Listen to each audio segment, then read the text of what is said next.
Ben seni istemedim, dünyadan vardı öyletten bir adın. Yetti mənə qaqanı yalana koydu, dua ettim. Sesim çattı semanın derinliğine, cevap suskun geldi sinemi talana koydu. Gözlerim aynadır indi, senden başka ne varsa. Hamısını sındırdı, tek bir simanı koydu. Eşk ne odur ne sudur ne kül ne de torpaq, o benim elliğimden çıkarıp imtihana koydu. Bir bakışın yeter oldu dünyanı unutmağa, bir susmağın sinemde min bahane koydu. Dedim sabrederim hicranın daş yollarında, sabırda seni seçti beni divana koydu.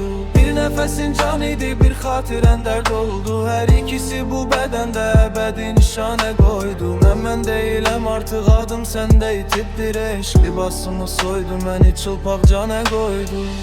Eşk geldi könül taxtını virane koydu.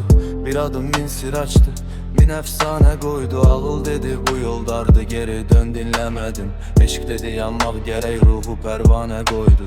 Bir gülüşün güneşli karanlığa dağıldı. Bir üst çevirmeyin ruhumu viran koydu. Dediler unutmak çaredir, zaman sağaldar. Bilmediler bu eşk beni özüme düşmen koydu. Bir bakışın yeter oldu dünyanı unutmağa, bir susmağın sinemde min bahane koydu. Dedim sabrederim hicranın daş yollarında, sabırda sen seçti beni divane koydu. Bir nefesin can idi, bir hatiren dert oldu. Her ikisi bu bedende ebedi nişane koydu. Ben değilim artık, adım sende itiptir eşk. Libasımı soydu beni çılpak cana koydu.